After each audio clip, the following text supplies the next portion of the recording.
اکثر لوگ یہ کہتے ہیں کہ شادی کے بعد زندگی بدل جاتی ہے۔ کیا یہ بات صحیح ہے؟ وہی انسان تھا، وہی گھر تھا، وہی حالات تھے، لیکن زندگی بدل گئی۔ اصل میں شادی کے بعد زندگی نہیں بدلتی، ذمہ داریاں بدل جاتی ہیں، اور جب ذمہ داریاں بدل جاتی ہیں تو انسان کا رویہ، سوچ اور برداشت سب بدل جاتے ہیں۔ یہ ویڈیو کسی پہ الزام دینے کے لیے نہیں میں بنا رہی، یہ حقیقت سمجھنے کے لیے ہے، کیونکہ اگر آپ نے یہ بات سمجھ لی تو شادی کے بعد کی زندگی بوجھ نہیں بلکہ سکون بن جاتی ہے۔ جیسا کہ آج کا آپ کو ٹاپک کا پتہ ہے کہ جس حوالے سے میں بنا رہی ہوں کہ شادی کے بعد زندگی کیوں بدل جاتی ہے، تو اسی حوالے سے میں آپ کو اس کے بہت چند پوائنٹ بتاؤں گی۔ تو چلے شروع کرتے ہیں آج کا اپنا ولاگ۔ السلام علیکم، کیسی ہے میری یوٹیوب فیملی؟ اللہ کا شکر ہے میں بھی بالکل ٹھیک ٹھاک ہوں، اور آپ سب بھی خیریت سے ہی ہوں گے۔ تو چلے شروع کرتے ہیں آج کا ولاگ۔ سب سے پہلا پوائنٹ یہ ہے، شادی کے بعد زندگی اس لیے بدل جاتی ہے کیونکہ شادی صرف ایک رشتہ نہیں، ایک نیا امتحان ہے۔ پہلے انسان صرف اپنی ذات کے بارے میں سوچتا ہے، اپنی مرضی، اپنی تھکن، اپنی خوشی اور اپنی خواہش کے مطابق زندہ رہتا ہے، لیکن جب اس کی زندگی میں ایک دوسرا ہم سفر شامل ہو جاتا ہے تو وہ ظاہر ہے پھر دو انسان ایک چھت کے نیچے رہتے ہیں، دونوں کو ایک دوسرے کا خیال رکھنا پڑتا ہے، جس کی وجہ سے وہ کچھ لوگ تو جلدی قبول کر لیتے ہیں، لیکن کچھ لوگ اس ذمہ داری کو قبول نہیں کرتے، جس کی وجہ سے وہ تھوڑے سے پریشان ہو جاتے ہیں۔ لیکن اگر ہم دیکھیں تو یہ کوئی اتنا مشکل کام نہیں، صرف تھوڑی سی اس میں بھی ہمت اور صبر سے کام لیں تو انشاءاللہ بہت بہتر نتائج مل سکتے ہیں۔ نمبر 2 پہ ہے، شادی سے پہلے انسان زیادہ آرام دہ ہوتا ہے، مثلا اس کی اپنی ہی پرسنل زندگی ہوتی ہے۔ اسے کسی کو جواب دہی کم کرنی پڑتی ہے، جو دل چاہے کرے، جب دل کرے سوئے، جہاں چاہے جائے، وقت گزارے۔ لیکن شادی کے بعد آزادی ذمہ داری میں بدل جاتی ہے، اور اس کے بعد وہ اوپر ذمہ داری میں جب بدلتی ہے تو وہ اس چیز کو قبول نہیں کر پاتا، تو وہ بہت تھوڑا سا پریشان ہو جاتا۔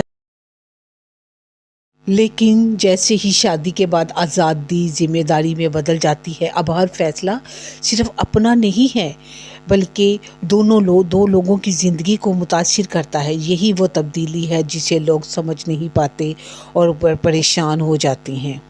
تو چلیے شروع کرتے ہیں اگلا پوائنٹ۔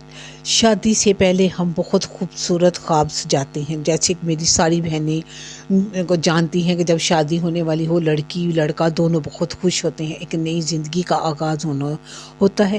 ہم سوچتے ہیں شادی کے بعد سب کچھ آسان ہو جائے گا، خوشی خود بخود آ جائے گی، لیکن حقیقت یہ نہیں ہے۔ شادی کے بعد خوشی کا آغاز نہیں ہے بلکہ خوشی بنانے کی ذمہ داری ہے۔ ہم نے خود خوشیاں سمیٹنی ہے۔ جب یہ توقعات پوری نہیں ہوتی تو دل میں بڑی مایوسی آتی ہے، اور لوگ اس کو پریشان ہو کر رہ جاتے ہیں۔ اگلا اور چوتھا پوائنٹ ہے برداشت۔ شادی کے بعد زندگی میں برداشت بھی بدل جاتی ہے، کیونکہ برداشت کا امتحان شروع ہو جاتا ہے۔ دو مختلف قسم کے لوگ، دو الگ مزاج کے، دو الگ عادتوں کے، دو الگ طریقوں سے پرورش پائے ہوئے لوگ جب ایک ہی چھت کے نیچے اکٹھے رہتے ہیں، بات پر اختلاف ہوتا ہے۔ اگر برداشت نہ ہو تو چھوٹی چھوٹی باتیں بھی بڑی لڑائی بن جاتی ہیں، اور اگر صبر ہو تو وہی باتیں رشتے کو مضبوط بنا دیتی ہیں۔ اگلا پوائنٹ ہے محبت میں کمی۔ اکثر لوگ کہتے ہیں کہ شادی کے بعد محبت میں کمی آ جاتی ہے۔ اصل میں محبت میں کمی نہیں آتی، اس کا اظہار کرنے کا طریقہ بدل جاتا ہے۔ بالکل، لوگ مصروف ہو جاتے ہیں، پہلے وقت ہوتا ہے، باتیں ہوتی ہیں، خیال رکھا جاتا ہے، ایک دوسری کا خوشی کا خیال رکھا جاتا ہے۔ بہت سی جب نئی شادی ہو تو بہت انسان زیادہ خوش ہوتا ہے ایک دوسرے کے ساتھ۔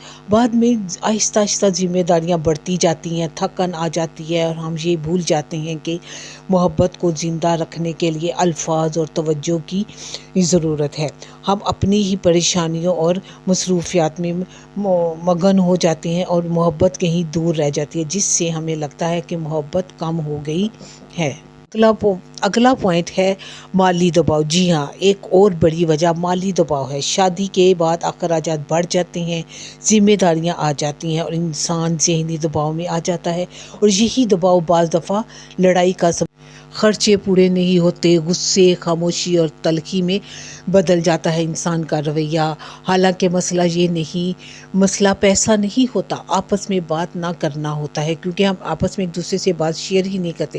ہسبینڈ اپنے موڈ میں رہتے ہیں اور بیوی اپنے موڈ میں رہتی ہے، دونوں ایک دوسرے کو مسئلہ نہیں بتائیں گے تو مسئلے کا حل کیسے ہوگا، اور اسی طرح سے دوریاں بڑھتی جاتی ہیں۔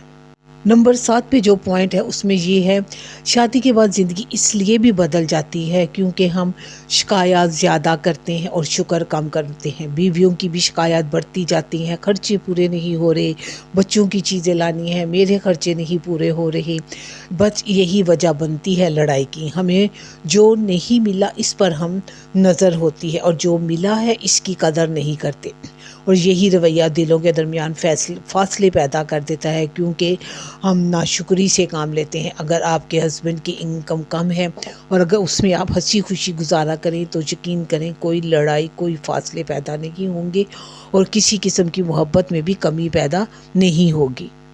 بہت سے رشتے اس لیے بھی خراب ہوتے ہیں کیونکہ ہم اپنے پارٹنر سے وہ توقعات رکھتے ہیں جو ہمیں اللہ سے رکھنی چاہیے۔ ہم چاہتے ہیں کہ وہ ہمیں ہر وقت خوش رکھے، سمجھے، سہارا دے، ہماری خوشی کا خیال رکھے، اور جب انسان یعنی کہ اگر پارٹنر یہ سب نہیں کر پاتا تو دل ٹوٹ جاتا ہے۔ حالانکہ انسان کمزور دل نہیں ہے، وہ مضبوط ہے، وہ چاہے تو دونوں ایک دوسرے کے ساتھ تعاون کر کے اس خوشی کو برقرار رکھ سکتے ہیں، مگر ہم کئی دفعہ ناشکرے ہو جاتے ہیں اور ضرورت سے زیادہ جلد بازی میں ہم اپنے ہی حالات خراب کر پاتے ہیں۔ تو خدایا ایسے نہ کریں، اپنے حالات کو بہتر، اپنی زندگی کو خوبصورت بنانے کے لیے ایک دوسرے سے ضرور کمپرومائز کرنا چاہیے۔ زندگی میں اچھے برے حالات ضرور آتے ہیں، میں بھی اپنے پارٹنر کے ساتھ بہت زیادہ تعاون کرتی ہوں، حالانکہ اللہ کا شکر ہے ہر چیز ہے، اللہ تعالیٰ کا شکر ہے ہر حال میں ہمارا خیال رکھتے ہیں، لیکن کبھی نہ کبھی ایسے تو میں پھر سمجھ جاتی ہوں، ان سے لڑائی نہیں کرتی۔ اسی لیے میری بہنوں آپ بھی سمجھیں اور اپنے اس رشتے کو مضبوط بنائیں۔ اور اس کے ساتھ ہی اگر آپ میرے چینل پہ نئے ہیں تو میرے چینل کو ضرور سبسکرائب کیجیے گا، لائک کیجیے گا، پیارا سا کمنٹ ضرور دے گا کہ آپ کو میری یہ ویڈیو کیسی لگی۔ چلتے ہیں اگلے نیکسٹ پوائنٹ کی طرف۔ نمبر 9 پہ جو پوائنٹ ہے وہ سب سے اہم ہے۔ شادی کے بعد زندگی تب مشکل بنتی ہے جب ہم خود بدلنے کی بجائے ایک دوسرے کو بدلنا چاہتے ہیں۔ حالانکہ کامیاب شادی وہ ہوتی ہے جہاں دونوں خود کو بہتر بنانے کی کوشش کریں، نہ کہ دوسرے کو قصوروار ٹھہرائیں۔ اگلا اور سب سے آخری پوائنٹ یہی ہے کہ اگر شادی کے بعد زندگی بدل گئی ہے تو اس کا مطلب یہ نہیں کہ رشتہ غلط ہے، اس کا مطلب یہ ہے کہ رشتہ اگلے مرحلے میں داخل ہو چکا ہے جہاں محبت کے ساتھ ساتھ صبر، سمجھداری اور قربانی کی ضرورت ہے، اور اگر ہم یہ سب چیزیں اپنے اندر پیدا کر لیں تو ہماری زندگی یقین کریں بہت خوبصورت بن جاتی ہے۔ آخر میں بس یہی بات ہے کہ شادی کے بعد زندگی بدلتی ضرور ہے مگر خراب ہونا ضروری نہیں۔ اگر نیت صاف ہو، بات چیت ہو اور اللہ کو درمیان میں رکھا جائے تو یہی شادی بہت خوبصورت بن سکتی ہے، زندگی سب سے خوبصورت بن سکتی ہے آپ کی، اور یہ آپ کے اپنے ہاتھ میں ہے کہ آپ اپنی زندگی کو کس طرح خوبصورت بناتے ہیں۔ چھوٹی چھوٹی باتوں کو اگنور کریں، ایک دوسرے کا ساتھ دیں، پریشانی ہو یا حالات اچھے ہوں، ہر حال میں اپنے پارٹنر کا خیال رکھیں۔ میں مردوں سے بھی یہی بات کہوں گی اور عورتوں سے بھی، اگر آپ دونوں چاہتے ہیں کہ شادی کے بعد زندگی خوبصورت ہو تو مل جل کر اس کو خوبصورت بنائیں، نہ کہ لڑائی جھگڑے سے، کیونکہ لڑ جھگڑ کے بھی آپ نے اکٹھے ہی رہنا ہے تو کیوں نہ مل جل کے اور خوبصورت طریقے سے رہا جائے۔ امید کرتی ہوں کہ آپ کو میں آج کی ویڈیو پسند آئی ہوگی، اگر پسند آئی ہو تو میرے اس چینل کو ضرور سبسکرائب کیجیے گا، لائک کیجیے گا، ایک پیارا سا کمنٹ ضرور دیجیے گا تاکہ میں آپ کے لیے نیکسٹ اس سے بھی اچھی ویڈیو بنا کے لاؤں۔ اور اگر آپ کو کوئی اس میں اچھا پوائنٹ سیکھنے کو ملا ہو تو ضرور کمنٹ میں بتائیے گا، اور اس ویڈیو کو زیادہ سے زیادہ شیئر کیجیے گا تاکہ میری کسی اور بہن یا بھائی کا بھلا ہو سکے، کیونکہ بہت سی چھوٹی چھوٹی باتیں ایسی ہوتی ہیں جو ہمیں نہیں پتہ ہوتی۔ میں یہ نہیں کہتی کہ آپ کو نہیں پتہ، لیکن بعض دفعہ ہمیں ایک ایسی بات ہی پتہ چل جاتی ہے جو ہماری زندگی بدل دیتی ہے۔ تو زندگی بدلنے کے لیے ایک چھوٹا سا پوائنٹ ہی بہت ضروری ہوتا ہے اگر دل اور دماغ میں بیٹھ جائے۔ ملیں گے اپنی نیکسٹ ویڈیو میں۔ اللہ حافظ۔